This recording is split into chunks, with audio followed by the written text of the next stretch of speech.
for 7 lands, and in his yard there were at least 1 sack land. He's only running 16 lands, so that was 18? 18, pardon me, 18 lands. So he was pretty close to half of his lands there. Yeah. One of the things I think is very interesting is that a typical red deck, I think you would claim, and I'll agree with you, sorry for putting words in your mouth, a typical red deck might really struggle with a deck like Tempered Steel simply because it actually has to take a couple of turns to get its damage in, and by that time you're going to be attacking them with things that they're going to have to turn their burn towards. But I kind of wonder if Ray's deck, because it's so low on the curve and so burn heavy and runs Goblin Grenades, if it will behave the same way against the Tempered Steel deck or not. I've never seen a deck like this, honestly.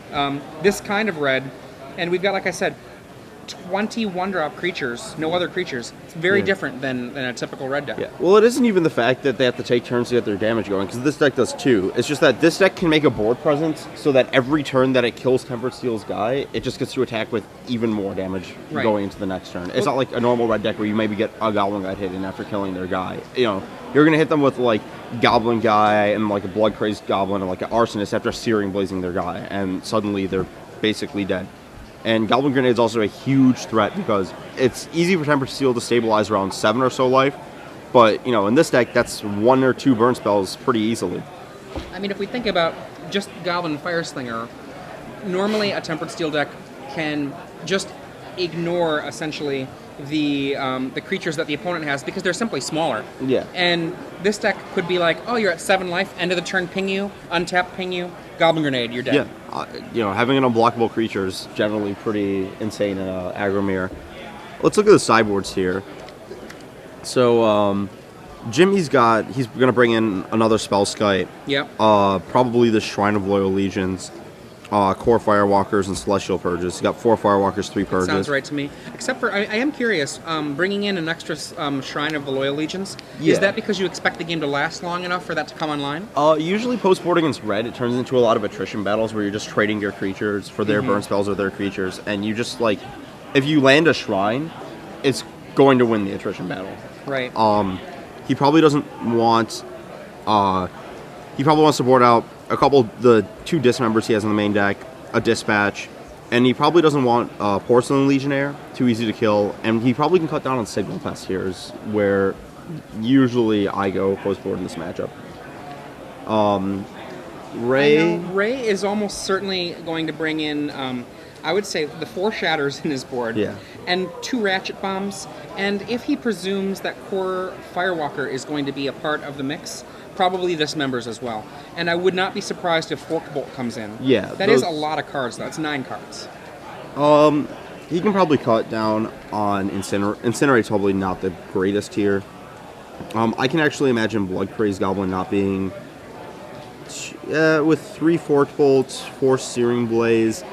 The problem being that in this matchup, you don't really want to have to throw your burn spells at their face to get Blood Crazed Goblin in. So I can see cutting down on Blood Crazed Goblin. I don't think you can afford to cut all of them because he still needs some board presence, but that card can go. And it might actually cut down a couple Goblin Grenades, just so you can start trading, like post-board, you can start trading for their guys. Still have a couple for the reach you need, but you don't actually want to have these cards that don't interact with their creatures. One of the things that I know that historically, when you're playing red decks in aggressive matchups, Goblin Guide tends to be either A, a blocker, or B, a fool's errand, because giving an opponent that's like another aggressive deck a land when you're almost always going to be having to turn your burn spells towards the creatures can be the difference between the match. So I could actually see Goblin Guide being a card that might be cut. Now, the difference is that this is a Goblin Grenade deck, and I have to say, I have not played Goblin Grenade in a deck with Goblin Guide, and I don't really know. Maybe it is actually worth... Because normally, before Goblin Grenade, the short-term damage was the whole point of Goblin Guide, and you love that in a red deck. But in matchups like this, like you said, you have to point towards the creatures, which makes Goblin Guide worse. But maybe the Goblin Grenades are just so much damage, maybe you just don't even care. Maybe you just are like, well, I'm going to get in 2 damage, and that's all I want. The thing about Goblin Guide here, though, is that he doesn't really have any other source of recurring damage. Grim Lava Mancer. Yeah, but that card runs out of fuel, and it's like all his other creatures are 1 damage a turn. Goblin Guide's his only way to deal multiple damage with a single creature in a turn. So I think he has to leave in Goblin Guide because I'm also assuming that Blood Crazed Goblin isn't getting in there every turn because I don't think that's a reliable thing to count on. One interesting thing about this deck, 0 Shrine of Burning Rage. Right, I don't think he has the mana for it. No, he definitely is not going to get to 3. But that's always just been one of the really powerful cards that the other red decks have relied on. But we'll see how this goes with... This deck does not want that card. I don't think it can cast it. And it kind of, makes up for it by saying, I'm going to play 18 lands and get to draw more spells per game. Right. And in exchange it for having this Shrine that can deal 6 or 7, I'll just draw more spells and do that. We started the game, we've got a turn 1 Arid Mesa into probably the most popular of the mountains. It seems like a mountain that everyone loves these days. And we're going to have turn 1. He has a Goblin Guide in his hand, but I think he's going to lay a Blood Crazed Goblin instead. Looks like an Arsonist, actually. Or is it an Arsonist? Yes. Oh, no, Grim Lavamancer. Grim Lavamancer, the new arts from M12. So, looks like Jimmy has a Tempered Steel, 2 Glinthawk Idols, a Mox Opal. He's going to lead on Inkmoth Nexus, it looks like. Play Vault Scourge. Yep. Now, the thing that's very interesting about that choice of Grim Lavamancer first, because I do believe I saw a Goblin Guide, is that he's planning on grinding out them. That's part of his idea, is grind out the first couple of creatures. Yeah. Grim Lavamancer's your best card in this matchup, probably. It looks like he only has 1 land, though, so that Grim Lavamancer is not getting active quite yet, which means there's a chance this Vault Scourge just gets online before... Or, more specifically, this Vault Scourge gets online with a Tempered Steel before that Grim Lavamancer can take it down. Which offers the trade. Look at that. Yeah. And Jimmy takes it. Yeah. If they offer the trade, I don't think you can take it there because that means that your Vault Scourge is probably going to live. Lays. Goblin Fireslinger passes the turn. Jimmy draws Steel Overseer, which is exactly what he was looking for there. He just needs another creature to put into play that can act as a threat so that either Vault Scourge or Steel Overseer lives when he gets to cast Tempered Steel if he draws a Plains. One of the things that's very interesting with this list, the particular list, I have not seen this very often. It's not running Ornithopter. This? Yeah. Ornithopter's not really standard anymore. It was only in the Japanese list. In general, you just want your cards to do stuff. You don't want to have this O2 that's only good when you have a pump effect in play. Right. I know on Magic Online I just didn't have Spell Skites, so I didn't actually play those and played Ornithopters instead, and they were fine. It's just you want cards that do things on their own. So we have a second, is that an Inkmoth Nexus? Second Inkmoth Nexus and a Glinthawk Idol. It looks like Jimmy was trying to avoid Fork Bolt. He may have seen that game 1. Yeah. We may have missed that in the graveyard. If he knows about Fork Bolt, then it's probably better to not do that. Ray Fetch is a mountain, turns on Grim Lavamancer, which is probably going to take down this Vault Scourge. It's very important in these early turns that Ray takes care of as many creatures as he can before Jimmy gets down a Tempered Steel. Yes. The only way he can deal with a Tempered Steel is Ratchet Bomb after board. But Ratchet Bomb, even then, isn't really going to get you where you need against Tempered Steel most of the time. It usually, unless you have it already in play, it's going to be too little too late. The just random 3/3s and 4/4s are just going to kill you. Well, right now, the Vault Scourge is Walking Dead, but if that guy's killed, no, just takes 1. Interesting. It's like Ray's just going for the face here. Another Fireslinger. There's a Tempered Steel times 2, I think. Yep. He can't cast it yet because his mana's wrong.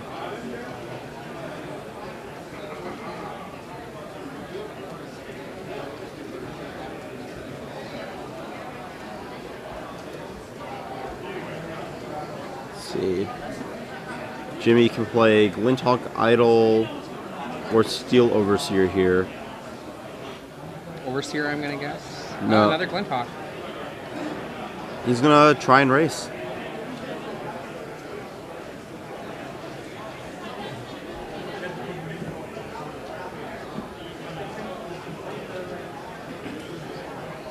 In comes 3 damage, and Ray uses Burst Lightning, kills the Vault Scourge. Yep. Life totals go to 17 for Jimmy to 15 for Ray, but that 17 is going to go to 16 real fast with that Fire Slinger in play.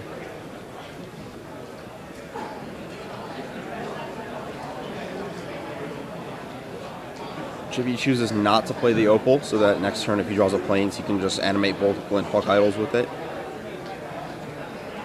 Looking to race, which is fairly reasonable at 16 Right. life. I believe I see a Burst Lightning in Ray's hand. Yep. And other cards can't quite make There's out. an Arsonist, a Goblin Guide that he didn't play on turn 1. I cannot tell what the last card is. This is again like if unless we're mistaken, unless there is not a Goblin Guide in his hand, one of the things I have just found historically in matchups like this is Goblin Guide is the worst. Like, because you don't want to give your opponent a land in a matchup where you're going to probably have to grind them a bit. And there is... Except it doesn't look like his plan this game is to actually grind. His Lavamancer's attacks haven't really made that look like his plan. It looks like his last card's a Lightning Bolt. So Jimmy drops to 15 on a Lavamancer attack. Card's doing a good Dwarven Pony impression this game. Right.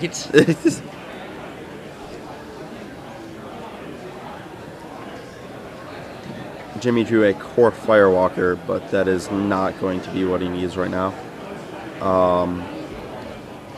Now, normally,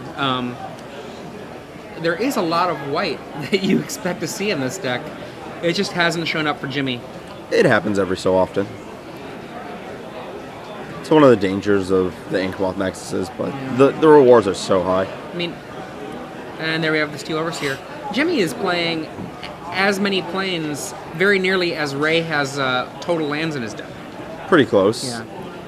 Ray takes the damage. End of turn, I expect we're going to see a bolt. Yep, Steel It's a Overseer burst. gets Burst Lightning down. Yep. And then Jimmy 2 drops to damage 13 from off Ray of Tautic. Fire Slingers.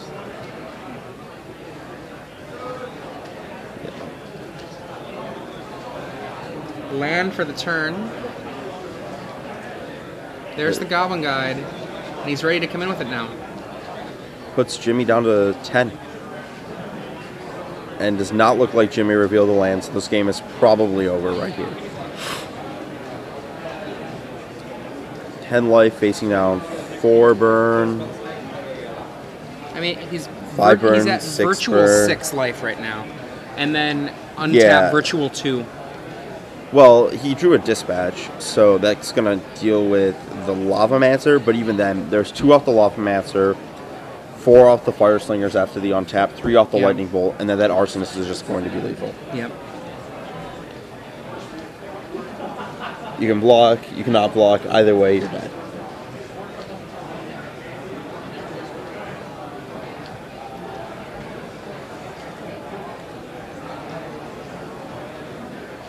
I really like Ray's patience with that Goblin Guide. Is that a Plains? Nope, a Mox Opal. Yep. Mox Opal makes 4 damage. In a way, Jimmy might just be trying to draw the Grim Lavamancer's fire away from his face. Yeah. And maybe it... It worked. He chose not to dispatch on the spot, though. Well, he could still lay an artifact and then do it. He doesn't have any. He should have dispatched right there, probably, so that a single removal spell doesn't have to take out an Inkmoth Nexus. It takes out the other Glinthawk Idol. Though I guess the Nexuses are more important, or less important right now. In general, Jimmy's just too far behind here to win. There isn't actually a card in the Tempered Steel deck that can stabilize from this scenario.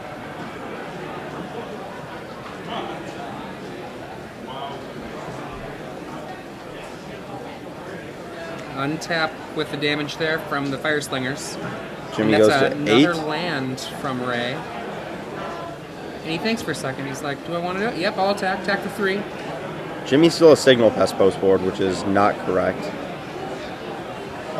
That card just an 0-1. It doesn't really do anything. Here comes an Inkmoth for a blocker. And looks like it's going to be burned by either Grim or the Hand. One of the two. He's thinking about it. Maybe he'll just be like, that's fine. Yeah. He knows this attack is lethal regardless. Looks like there's a Edgar Flores judge call out on the floor. And Dispatch takes out the Goblin Arsonist. Well, it's attempting to. Might see some responses. Sadly, sadly, Goblin Grade is not instant. Lightning Bolt, Jimmy scoops up to the bolts. Doesn't want to animate his other Nexus because then he just loses everything, but... Okay, so both of these games definitely had an element to them that was mana-plagued. In the first game, Ray, with a very, very mana-light deck, 18 lands total in his deck, only 10 of them actual real lands, 8 of them fetch lands, looked like he was incredibly flooded. And then in this game, Jimmy, playing 16 planes for Inkmoth Nexus, was sitting on a Core Firewalker, but had no white for a very long time. Yeah, that's one of the issues with these decks is sometimes they just don't draw the mana. You don't have a preordain. But when they do draw the mana right, or they don't flood out, it is a very rough thing to deal with. They have very powerful starts that are difficult to deal with. Now, hopefully, I mean, from my perspective, as just somebody that's curious about this matchup, I'm actually hoping to have both players get their mana so we can see a real interaction between these games. And obviously, one game doesn't tell you how the matchup plays out, but it is nice to have a sense that, oh, this is roughly what I can imagine these matchups look like. You know, this was a match. This wasn't just, oops, I drew this, oops, you drew this, oops, I drew this. Right.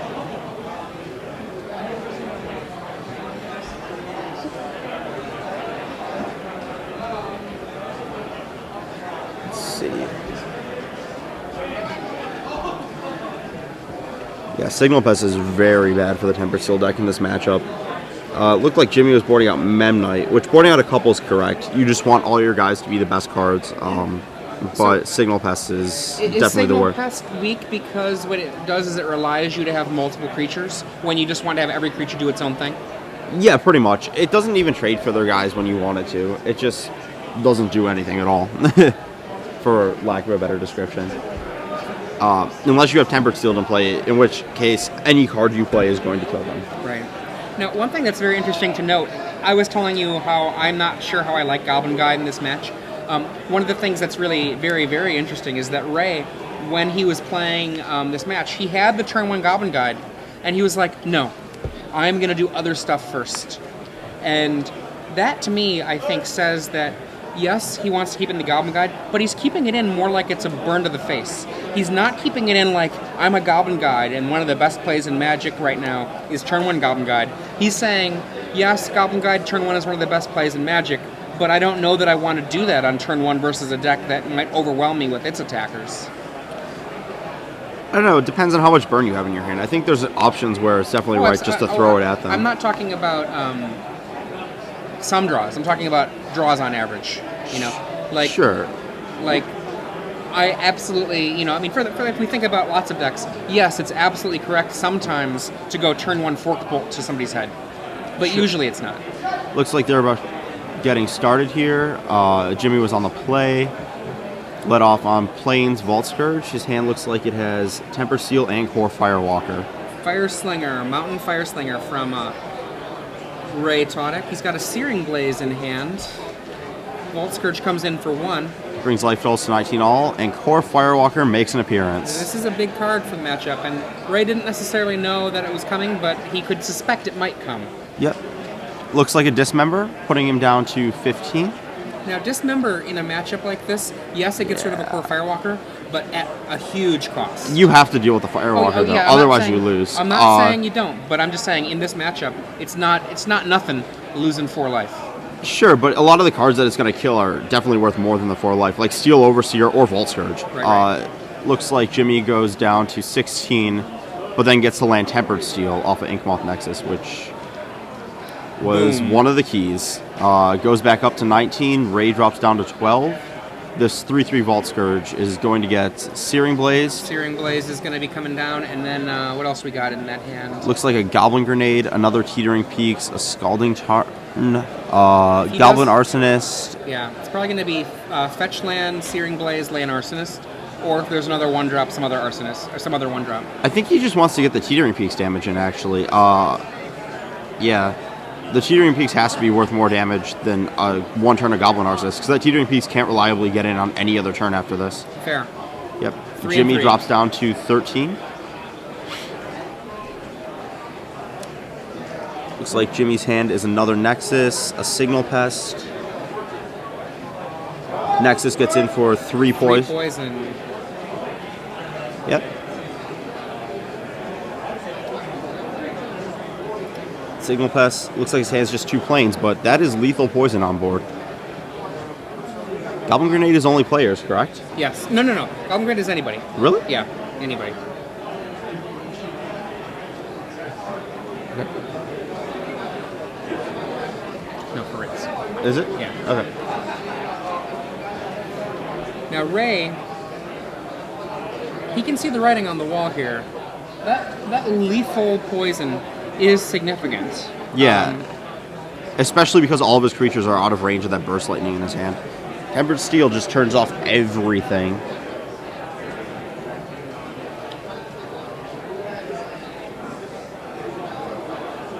What do we have there? He keeps hiding his hand, so it's hard for me to see. It's a Goblin Grenade, right? Goblin Grenade, Burst Lightning, Arsonist, Mountain. And a land, apparently.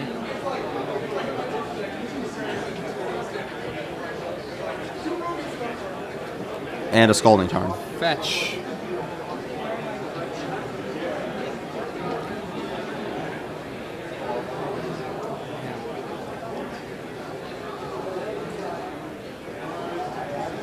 So right now, facing down that much, he knows that the Signal Pest has to be dealt with. But interestingly, if he does kill the Signal Pest, he's still in a 2-turn clock. You know, like, he's got a Burst Lightning in hand, so he can burst off next turn a pest, or a creature. Okay, there we got the. Oh wow, he can grenade and then burst. And do the damage with the grenade to Jimmy Risk's head, use the Arsonist to do 1 damage to the Signal Pest, and then burst to finish off the Signal Pest. Yeah, I think he wants... I don't know if he wants to go for the face, though. I guess he is. Nope, he's going to do 1 to the face, I guess. Yeah. Jimmy... Oh, no, he's got 1 to the Signal Pest and 5 to your face. Yep. And then there's the burst to finish it off. And he says go. So now Jimmy Risk is down to 8. That seems risky. Definitely risky. Let's see. Jimmy drew a Celestial Purge. I think that's probably going to end up with 1 next. The debate is whether you serve with both Nexus and force him to have. If he has a removal spell next turn, it's no longer enough. But if you serve with 1 Nexus, you get to purge something.